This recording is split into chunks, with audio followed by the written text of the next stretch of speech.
بسم الله الرحمن الرحيم.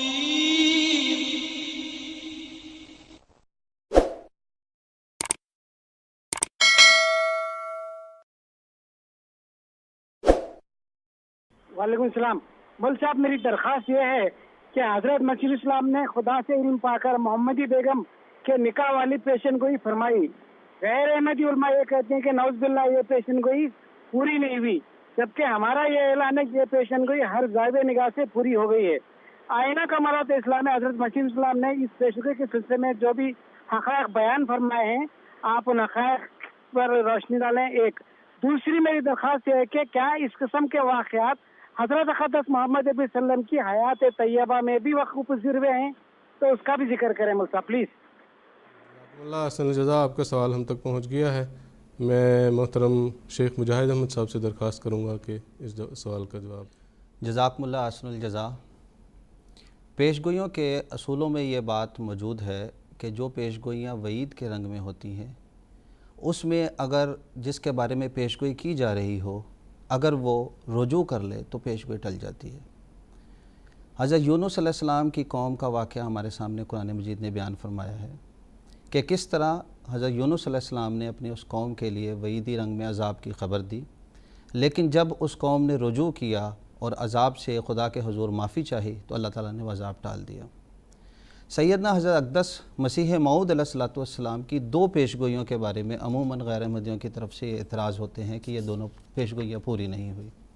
उसमें से एक पेशगोई है पेशगोई अब्दुल्ला अथम के हवाले से, दूसरी पेशगोई ये है जो मोहम्मदी बेगम साहब के हवाले से है।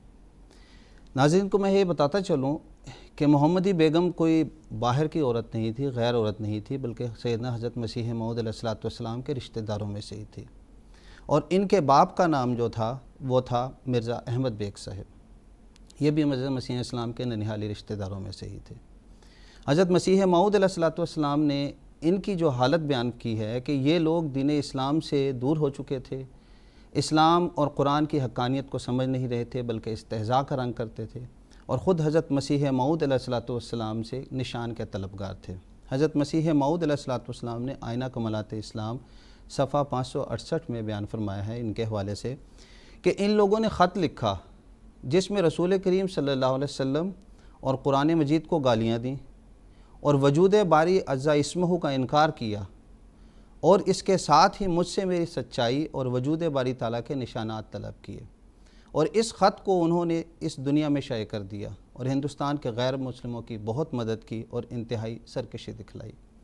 हज़रत मसीह मऊद अलैहिस्सलाम ने जब ये पेशगोई फरमाई, इस पेशगोई का हुज़ूर ने आईना कमालात इस्लाम में भी ज़िक्र फरमाया है कि जो पेशगोई मोहम्मदी बेगम की थी वो पेशगोई ये थी कि इस रंग में हुज़ूर ने बयान फरमाया था कि ये लोग जो निशान तलब कर रहे हैं, तो अल्लाह ताला ने इनके लिए जो क़राबतदार हैं ये निशान ज़ाहिर किया है कि मोहम्मदी बेगम का निकाह मसीह मऊद अलैहिस्सलाम के साथ अगर होगा तो उसके नतीजे में इन कौम के लिए या इन रिश्तेदारों के लिए अल्लाह ताला के अनवार और बरक़ात का ज़हूर होगा।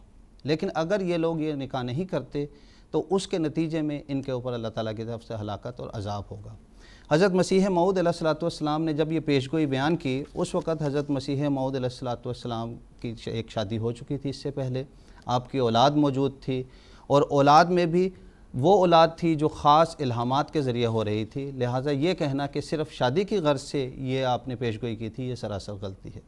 बल्कि इस पेशगोई के 5 हिस्स थे जो ख़ास तौर पर काबिल गौर हैं।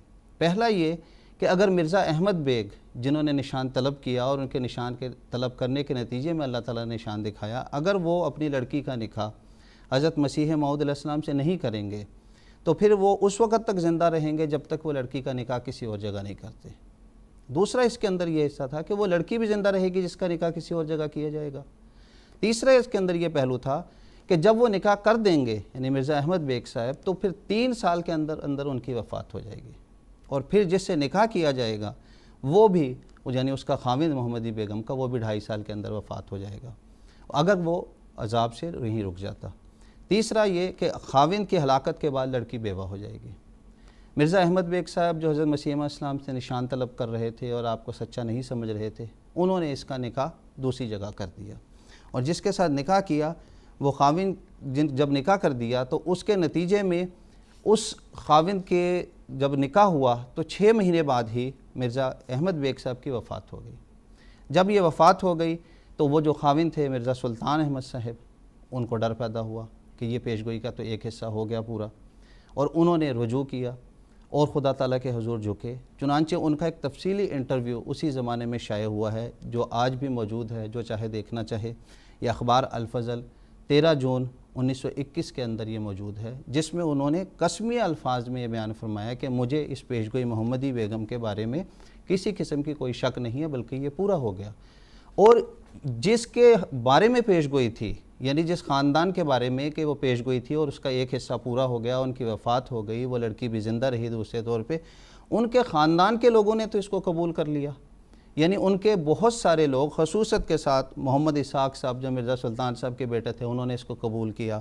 پھر خود محمدی بیگم کی والدہ یعنی اہلیہ مرزا بیگ سے انہوں نے حضرت مسیح علیہ السلام کی بیعت کر لی، وہ جماعت میں داخل ہو گئے۔ اسی طرح محمدی بیگم کی بہنیں ہیں، وہ جماعت میں شامل ہو گئی۔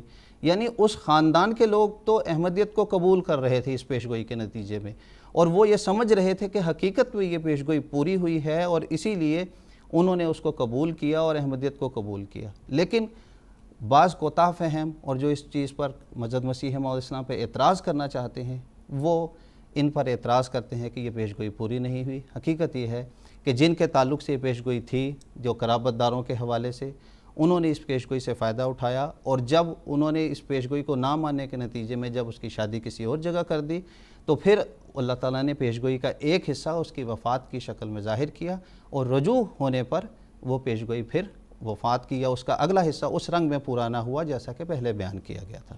جزاک اللہ، احسن الجزا۔